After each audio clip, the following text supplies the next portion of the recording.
La troisième étape pour créer ce lancement hors norme, ce lancement à succès, que ce soit pour ton livre, ton école, ton immersion, est ultra simple. Ça va être tout simplement de plonger dans ton plan de communication. Donc comme je te disais dans l'étape numéro 2, tu viens vraiment poser finalement cette grande vision, cette grande map de ta communication, ce fameux plan de ta maison. Et là, tu vas vraiment venir rentrer en détail. Donc si je prends mon exemple, c'est là où j'ai été voir pour mes lives déraisonnables, quelle était mon intention derrière. Qu'est-ce que j'avais envie de faire vivre, ressentir? Qu'est-ce que je voulais en fait, oui, faire ressortir de ces lives dans ma communication? Ce qui était important pour moi, c'était que chaque intervenant puisse expliquer c'était quoi pour elle ce mot déraisonnable. L'autre chose qui était importante pour moi, parce que j'aime la surprise et que je suis quelqu'un de très curieuse, c'était de demander à mes intervenantes quel était le moment dans leur vie où elles ont été complètement déraisonnables. Donc oui, c'est aussi, tu vois, toi, en fonction de qui tu es, ce qui te fait kiffer. Pareil, pour mon bundle déraisonnable, c'était poser tout simplement, c'est quoi le prix? C'est quoi le format? À quel moment j'ai aussi envie d'en parler? Comment je vois les choses, tu vois? Vraiment, tu vas venir finalement en détail. Et là, reviens toujours à ton autorité intérieure, à ce que tu sens juste. Est-ce que tu as envie vraiment d'aller dans les détails, dans le millimètre maintenant? Est-ce que tu plonges dedans, mais tu sais qu'il y a d'autres informations qui vont arriver après? Par exemple, si je prends toujours mon sommet des leaders déraisonnables, moi, je me suis notamment laissé la porte ouverte d'avoir de nouvelles intervenantes qui arrivent. Donc oui, d'avoir de nouvelles intervenantes qui arrivent dans ma communication, de nouveaux lives en fait, de nouvelles conférences sur mon sommet. C'était OK pour moi. Donc il y a aussi cette notion, tu vois, de poser ton cadre, poser tes limites. Ce que j'ai eu besoin aussi de poser, c'est OK, à quel moment je demande à mes intervenantes de me faire un retour, de me répondre, pour m'organiser justement dans ma communication. Qu'est-ce qui est écologique pour moi? Donc si je prends mon Human Design, j'ai notamment, tu vois, la racine définie dans mon design. Donc moi, ça ne me pose pas de problème, tu vois, de faire des choses un peu en dernière minute. Mais imaginons, tu as la racine non définie, donc c'est le centre tout en bas dans ton design, donc s'il est blanc, peut-être que tu vas sentir cet appel, au contraire, à planifier en amont, à prendre le temps de planifier. Et ne pas avoir, tu vois, certaines informations en dernière minute pour justement fluidifier ta communication.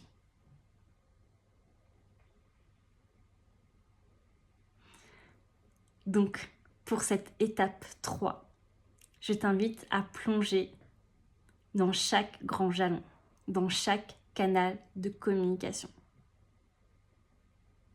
Est-ce qu'il y a des canaux de communication où tu as envie de tester de nouvelles choses? Ou est-ce que tu veux simplement continuer à faire ce que tu as l'habitude de faire? Par exemple, si je prends Instagram, j'ai toujours publié de manière spontanée. Et c'est ce qui s'est passé pour mon sommet. Alors oui, j'avais des idées qui me venaient, donc je notais au fur et à mesure les idées qui me venaient, mais j'ai toujours été dans cette spontanéité à créer mon post au quotidien en fonction de ce que je sentais juste dans l'instant. Moi, je fonctionne à l'intuition, c'est mon autorité, donc moi, c'est vraiment l'instant présent qui m'anime. J'arrive pas en fait à planifier. Ou en tout cas, je peux le faire, mais c'est pas ça qui me fait vibrer. Et c'est là où ma com en fait perd toute sa saveur. Parce que ce que j'aime, c'est par exemple, tu vois, créer mon post de feu et après venir aussi agrémenter en story ce post. Amener une autre couleur, amener d'autres nuances. Et je peux le faire que si je suis connectée encore à la vibration du post. Imaginons, tu vois, j'ai un calendrier éditorial et ça fait 2 semaines que mon post est prévu. Ça me demande de replonger dedans. Donc pour moi, c'est moins écologique, tu vois, au niveau de mon énergie déjà. Et ce côté, ouais, instantané. Ce côté, c'est maintenant que je veux partager ça. C'est pas demain, c'est pas dans un mois en fait. C'est ça qui vibre maintenant parce que c'est aussi ça que je suis en train de vivre. Donc je vais répéter aussi ce que je t'ai dit dans la vidéo numéro 2. Rien n'est obligatoire. Et bien sûr, tu peux toujours mélanger. Peut-être que sur Instagram, tu décides de garder ce côté spontané. Peut-être que par contre, via ton emailing, tu vas te dire, ok, là par contre, je veux avoir une newsletter de prévu telle date, une autre à telle date, une autre à telle date.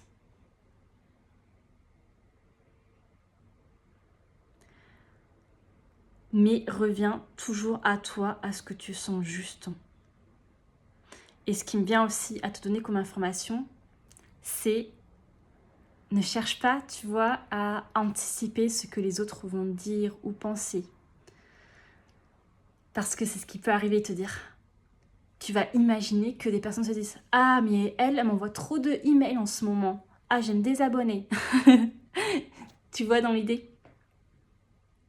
Non, tu t'en fous en fait. Si toi, tu as envie d'envoyer des emailings 1 fois par semaine, tous les 2 jours, parce que c'est ça que tu sens juste et parce que tu as envie de honorer cette offre, ce projet hors norme, vas-y.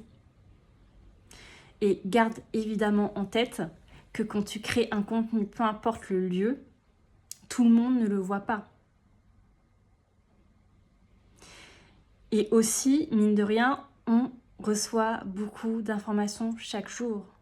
Donc on oublie, tu vois. Si je te demande ce que tu as reçu hier comme email, est-ce que tu t'en rappelles? Peut-être que oui, peut-être que non, mais pour te dire que voilà, on passe très vite à autre chose.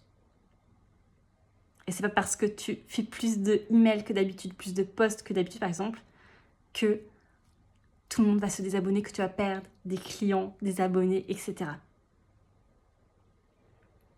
Donc voilà, reviens vraiment à toi, à évidemment ce projet hors norme aussi, parce que comme je te disais dans le live, dans la vidéo numéro 1, il te guide. Donc écoute-le aussi, vous co-créez ensemble au fur et à mesure de cet événement. Et donne-toi le droit aussi d'ajuster au fur et à mesure. Au départ, j'avais prévu de faire un jeu concours. Et arrivé au sommet, je me suis rendu compte que non, c'était pas aligné, c'était pas écologique pour moi. J'avais fait, tu vois, un jeu concours sur le premier sommet, mais j'avais pas en fait de bundle déraisonnable, j'avais pas d'offre payante.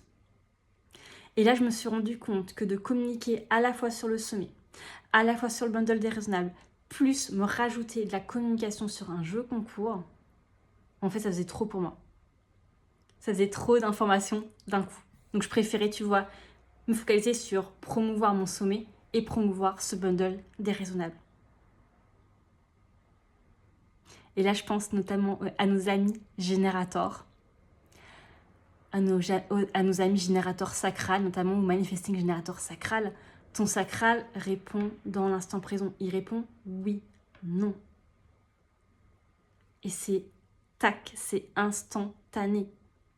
Donc oui, peut-être qu'au départ, il va dire oui à ce jeu concours, oui à faire de la publicité. Et le non peut arriver après.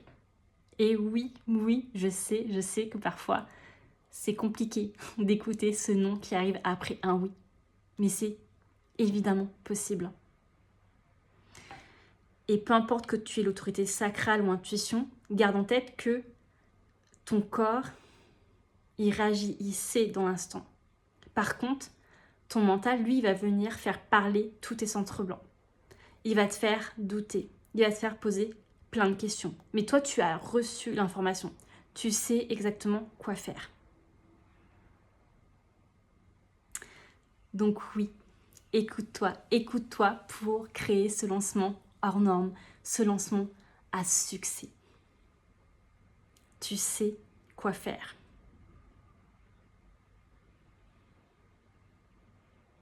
Reviens à ton alignement, à ton human design, à ton corps, à ce que tu sens juste dans l'instant. Parce que oui, c'est toujours ce mouvement de l'intérieur vers l'extérieur. Et c'est ça la communication. Ça a toujours été ça, cette communication. Que ce soit la communication, tu vois, qui est visible via les réseaux sociaux, via ton emailing, via ta chaîne YouTube, peu importe. Que cette communication, tu vois, avec toi.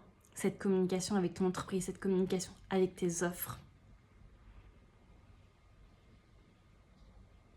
Et il y a vraiment ce mouvement aussi, tu vois, de va-et-vient.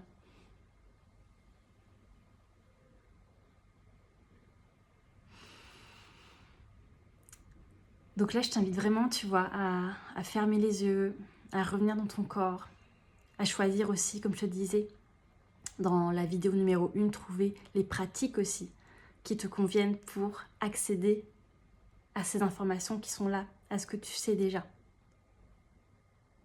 Et oui, faire la part des choses entre toi, ce qui est aligné, et ce que ton mental croit vrai. Et ce que tu perçois de l'extérieur. Parce que oui, peut-être que tu vas voir cet entrepreneur qui va faire telle chose et te dire « Oh, il faut que je fasse ça !» Donc peut-être que c'est ton sacral qui va dire oui. Ou peut-être que c'est ta tête qui va te dire « Vas-y, fais-le, il faut que tu fasses. Tu dois absolument faire ça. » Donc voilà pour cette vidéo numéro 3. Viens poser ce plan de com en détail, toujours dans cet alignement intérieur. Tu es cette entrepreneur ambitieuse et spirituelle. Tu es dans cette ère de l'entrepreneuriat spirituel. Donc oui, tu ne fais pas de la communication comme tout le monde.